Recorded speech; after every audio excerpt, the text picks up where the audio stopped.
Bom dia a todos, que a graça e a paz do nosso Deus e Pai esteja em cada coração de você que está nos assistindo aqui nesta manhã.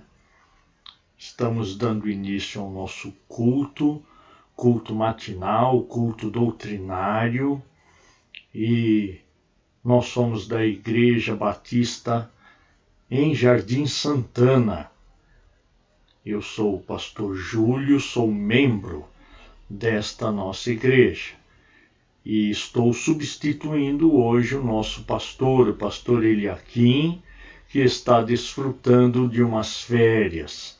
Que Deus esteja abençoando grandemente nosso pastor, que ao retornar ele possa retornar refortalecido, revigorado, renovado e possa continuar sendo este vaso de bênçãos em nossas vidas.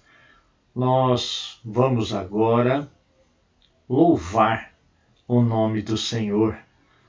Nós vamos estar louvando com um hino do Ademar de Campos. O nome de Jesus é poderoso. Se você conhece este hino, se você conhece a letra, louve junto, se não, ouça, que Deus possa estar falando ao seu coração também através deste hino. Vamos ouvir e louvar ao Senhor.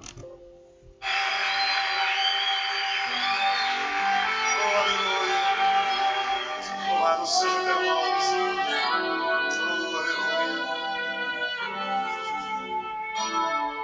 O nome de Jesus é poderoso.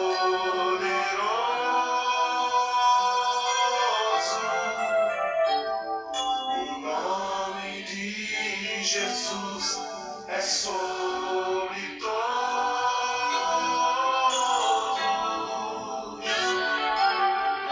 Nome mais doce, nome mais lindo, nome sublime, é o nome de Jesus.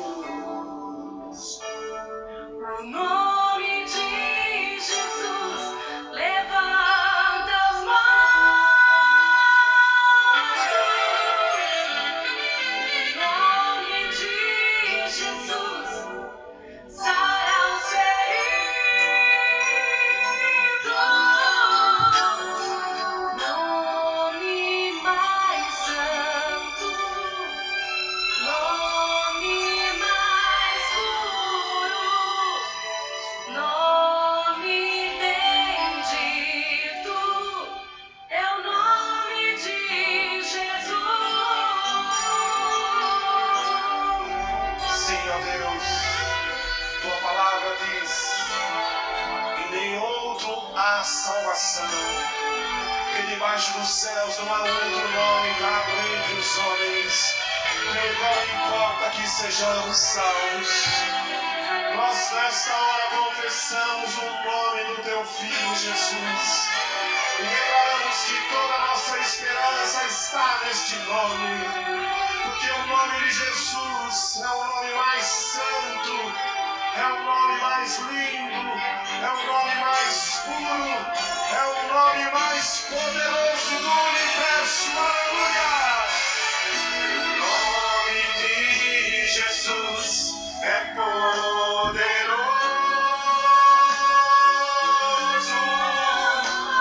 O nome de Jesus é sobre todos.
durante este período, a nossa igreja vai estar fazendo um estudo sobre o livro de Atos dos Apóstolos. O livro escrito pelo evangelista Lucas, que descreve a história do início da igreja cristã. Hoje nós vamos estar estudando o capítulo 3, dos versos 11 até o verso 26. Então, eu peço que você abra a sua Bíblia e deixe a sua Bíblia aberta, se você tiver possibilidade, em Atos no capítulo 3. E nós vamos estar meditando, estudando sobre este livro dos versículos 11 ao versículo 26. Nós pegamos como texto áudio Atos, capítulo 3, o verso 16. Então você, se estiver com sua Bíblia, se estiver com seu aplicativo, foque aí no verso número 16. Vamos ler juntos. Atos 3:16. E pela fé no seu nome fez o seu nome fortalecer a este que vedes e conheceis. Sim, a fé que vem por ele deu a este, na presença de todos vós, esta perfeita saúde. O tema que nós vamos colocar sobre este estudo é: este nome tem poder. Vamos, neste momento, orar para Deus nos abençoar e que nós possamos aprender mais uma porção da palavra do Senhor.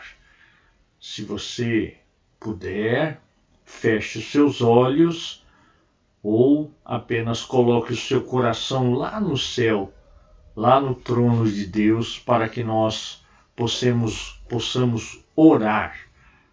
Vamos orar. Oremos. Senhor Deus, Pai querido, em o nome de Jesus, estamos aqui neste momento, com os nossos corações abertos, para aprender mais uma porção da Tua palavra.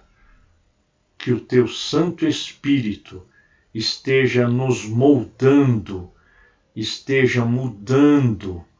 Obrigado, Pai, porque até aqui o Senhor tem nos ajudado.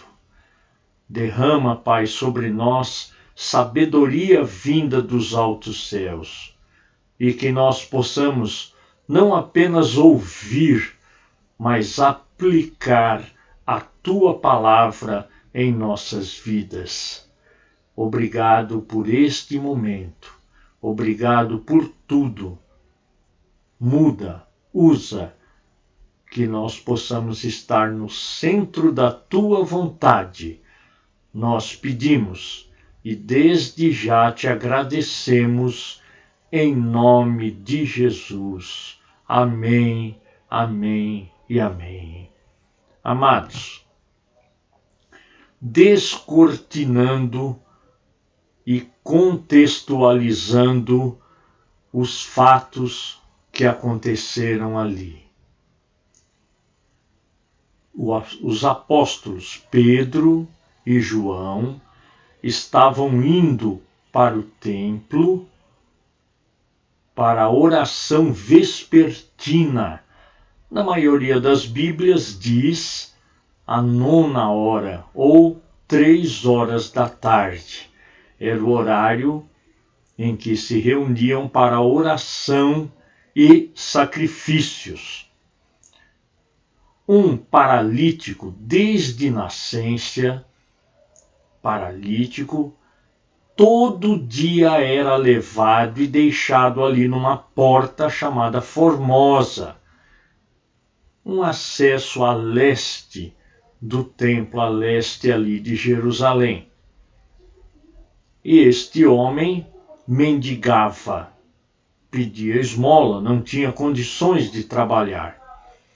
Quando os apóstolos se aproximaram, ele estendeu sua mão para pedir esmola, pedir um troquinho ali para Pedro e João. Olhando para os dois firmes e esperando que dessem alguma coisa, com a mão estendida, Pedro então olha para ele e diz: eu não tenho dinheiro. Nas palavras escritas na Bíblia, Pedro diz: não tenho prata nem ouro, mas o que tenho te dou. Em nome de Jesus Cristo, o Nazareno, levanta e anda. E pegando aquele paralítico pela mão, o ajudou a levantar. Imediatamente, os seus artelhos, como diz a Bíblia, se firmaram e aquele homem se colocou em pé e começou a andar e a louvar a Deus. Os apóstolos, que estavam para entrar no templo, foram até um portal chamado do Portal de Salomão, que já é na parte interna ali dos muros, e aquele ex-paralítico acompanhando. Aquilo causou em todo o povo que estava ali reunido para orar admiração e assombro. O povo ficou admirado e assustado. Nós conhecemos este rapaz, ele é paralítico desde que nasceu e agora ele está aí andando. E ficaram olhando para Pedro e João. Pedro, então, vendo o ambiente, aquele clima que estava se formando, tomou a palavra e fez ali o segundo sermão descrito no livro de Atos.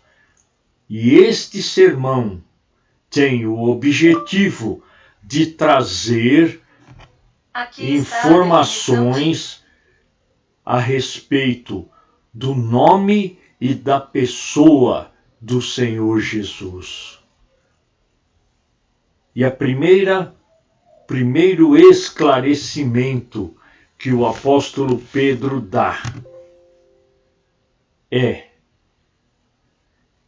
o poder e a glória são de Deus. Olha aí na sua Bíblia o verso número 12. Pedro esclarece a todos ali seus ouvintes que o poder e a glória não são do homem. Quem fez o milagre? O que aquilo tudo significava? Claro que todos lá no pórtico de Salomão e no seu entorno, imediatamente focaram sua atenção e dedicaram sua admiração aos apóstolos, que adentravam ao templo com aquele mendigo, aquele agora ex-paralítico, curado e andando. Mas Pedro esclarece: a honra, a glória e o louvor deve ser dada a Deus, porque é dele o poder. Jesus Cristo estava ali atuando e mostrando que ele está presente na vida daqueles que creem. Aquela pessoa curada, um milagre foi feito e a honra deve ser dada a Deus. O segundo destaque neste sermão do apóstolo Pedro está ali nos versos de 13 a 15, quando o apóstolo Pedro faz o contraste na avaliação de Jesus.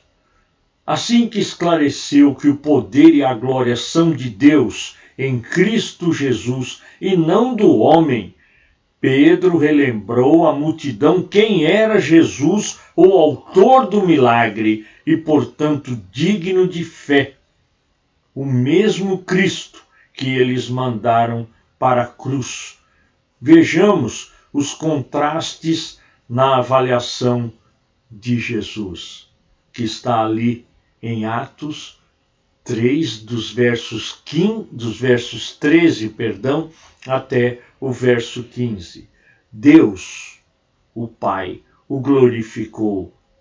Os homens traíram e negaram. Não aceitaram Jesus como sendo filho, como sendo Messias. Deus o declarou santo e justo. Os homens o trocaram por um homicida. Preferiram Barrabás do que Jesus. Os homens mataram a Jesus e Deus o ressuscitou. Aleluia! Jesus está vivo. Viram os contrastes que Pedro descreve ali a respeito da pessoa de Jesus? Enquanto aqueles homens fazem uma coisa, Deus, ele preparava e fazia outras coisas. O terceiro ponto, a fé é em Jesus, que é o verso do texto áureo que nós lemos. Pensemos sobre a fé do tamanho de um grão de mostarda, que Jesus descreve em Mateus, no capítulo 17, o verso 20. Jesus disse, por causa da vossa pouca fé, porque em verdade vos digo que se tiverdes fé como um grão de mostarda, direis a este monte, passa daqui a acolá, e há de passar, e nada vos será impossível. Qual é a lição que Jesus nos dá a respeito desta fé do tamanho de um grão de mostarda? Os apóstolos ali estavam pedindo para Jesus, Senhor, dá-nos fé. E Jesus ensina, eles pediram para aumentar a fé, e Jesus ensina que a fé basta ter, não importa o tamanho. Quando Jesus declarou que basta ter fé do tamanho de um grão de mostarda para um milagre acontecer, ele não estava dizendo que o milagre depende do tamanho da nossa fé, mas depende apenas de ter fé. Em outras palavras, não é o tamanho, e sim o fato de simplesmente ter fé. Creia. Tudo que você pedir, crendo, recebereis. A fé, até hoje, ela é um sentimento muito forte, muito profundo, mas ao mesmo tempo pouco ou quase nada a gente consegue descrever. A fé, ela faz o impossível. Lembro-me uma pequena ilustração sobre a fé. Conta uma fábula, conta uma história, não é um fato real, que um sobrado começou a pegar fogo e havia num quarto, no andar de cima, um filho adolescente que não conseguiu sair do quarto porque o fogo já estava próximo à porta ali do seu quarto. De repente, ele ouve a voz do pai, dizendo: Filho, se você está me ouvindo, abre a janela e pula. Ele não pensou duas vezes. Estou ouvindo a voz do meu pai. Abriu a janela, pulou. Ali embaixo havia os bombeiros com aquela esteira de elástico. Ele foi aparado e imediatamente saiu da esteira e abraçou o pai. Isto é ter fé, porque ele acreditou: eu ouvi a voz do meu pai e o meu pai não quer meu mal. Isto é fé. A fé é andar no escuro, é um pulo no escuro. Vamos ter mais fé, crer em Jesus Cristo completamente, mesmo que seja do tamanho de um grão de mostarda. Creia. O quarto ponto que nós vamos destacar a respeito deste sermão do apóstolo Pedro, ele diz: não conheceis as Escrituras. Está ali nos versos 17 e 18. Que interessante. Havia a palavra de Deus e haviam muitas invenções, fábulas, heresias, enfim. Então, aquelas pessoas esperavam um Messias diferente, porque eles estavam sendo enganados.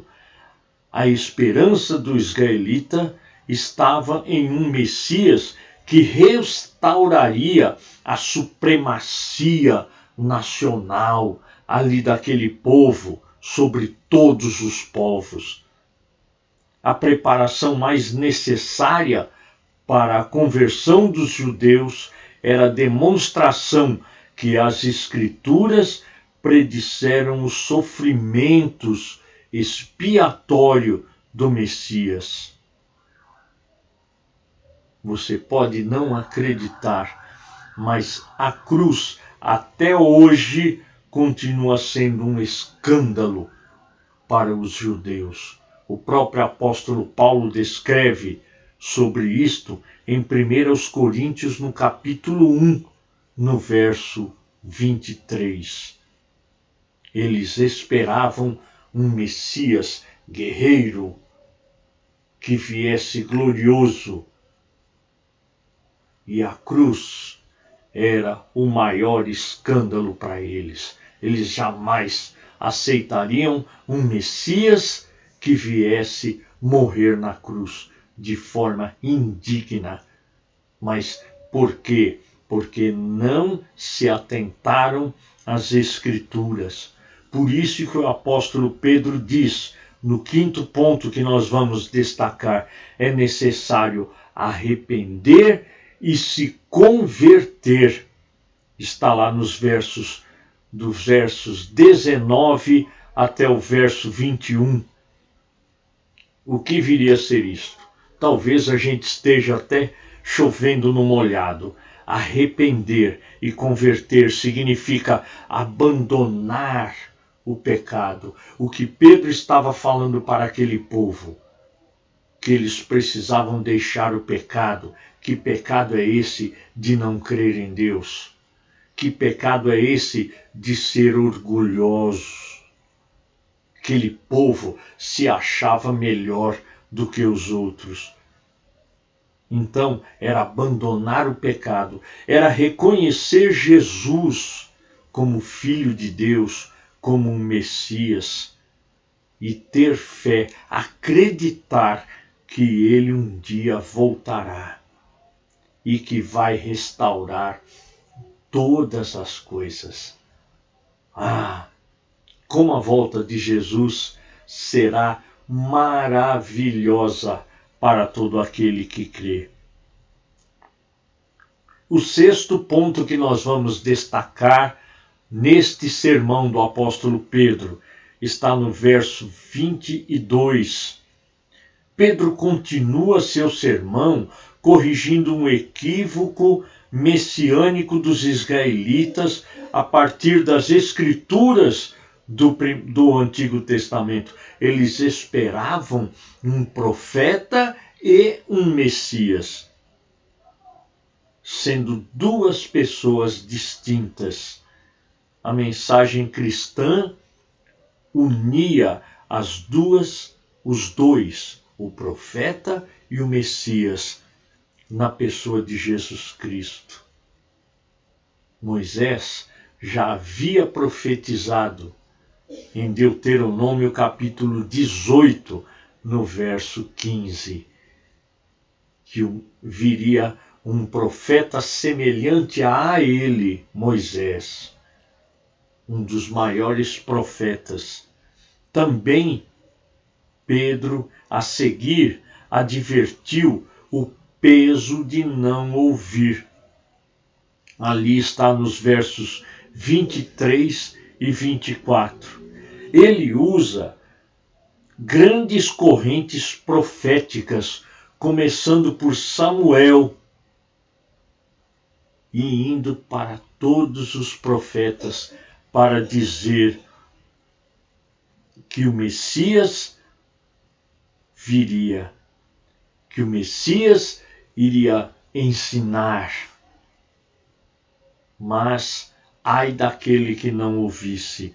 Moisés já havia profetizado no mesmo livro de Deuteronômio capítulo 18, no verso 19, quando ele diz: quem não ouvir será exterminado do meio do povo.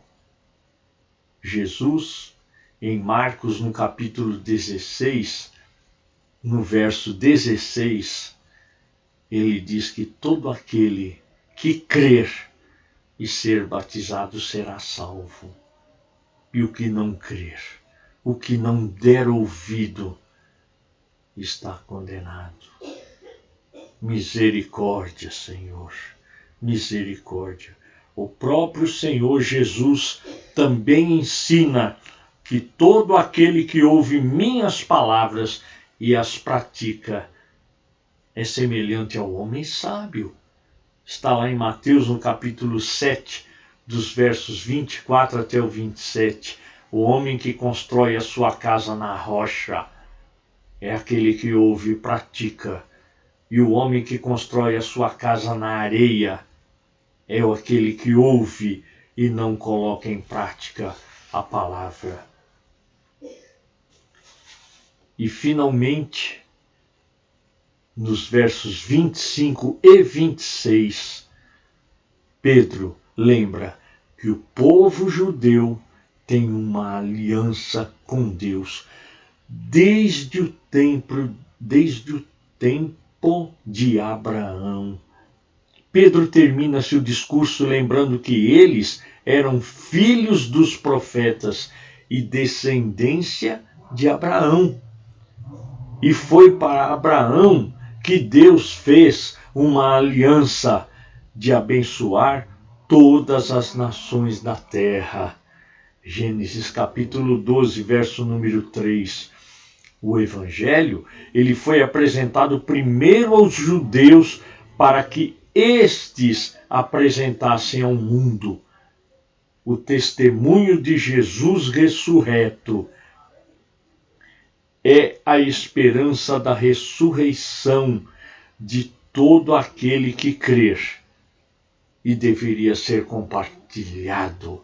Aquele povo viu Jesus na cruz, aquele povo viu Jesus sendo levado ao sepulcro e aquele povo testemunhou Jesus vivo, Jesus subindo ao céu e prometendo: eu voltarei.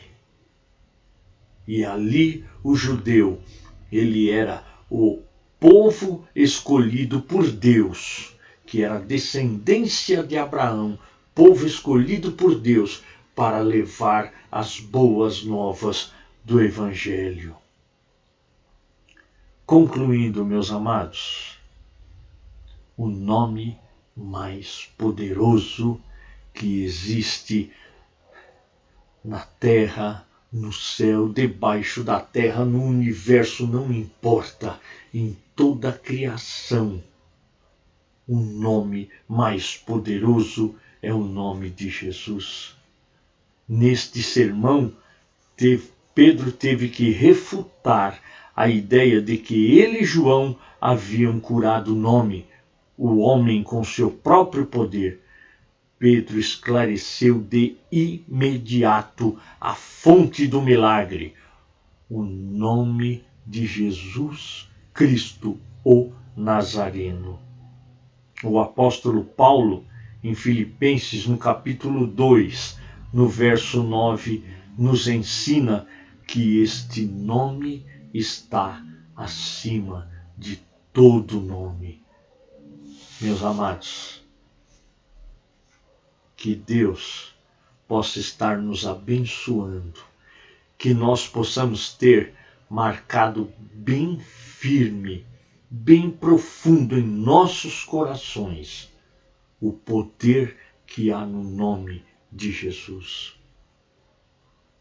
Pedro aqui, neste sermão, ele destaca estas características inconfundíveis e imutáveis. O nome de Jesus é o nome mais poderoso que existe. Creia, creia. Que Deus nos abençoe, que nós tenhamos um ótimo domingo. Se você continuar aí, logo mais nós teremos a nossa lição da EBD. Vamos orar? Feche seus olhos mais uma vez. Senhor Deus, Pai amado, obrigado por estes momentos em que pudemos compartilhar a Tua palavra e que esta palavra seja viva e eficaz em nossos corações, em nossas vidas, no nosso dia a dia. Ensina-nos, Senhor, e coloca-nos no centro da Tua vontade. Obrigado por tudo até aqui. E dá que tenhamos mais e mais a Tua presença. Abençoa o nosso domingo, abençoa este dia, que é o Teu dia. Que ele venha a ser um dia de bênção. Em nome do Senhor Jesus, que te pedimos e agradecemos hoje e sempre. Amém, amém e amém. Que Deus nos abençoe.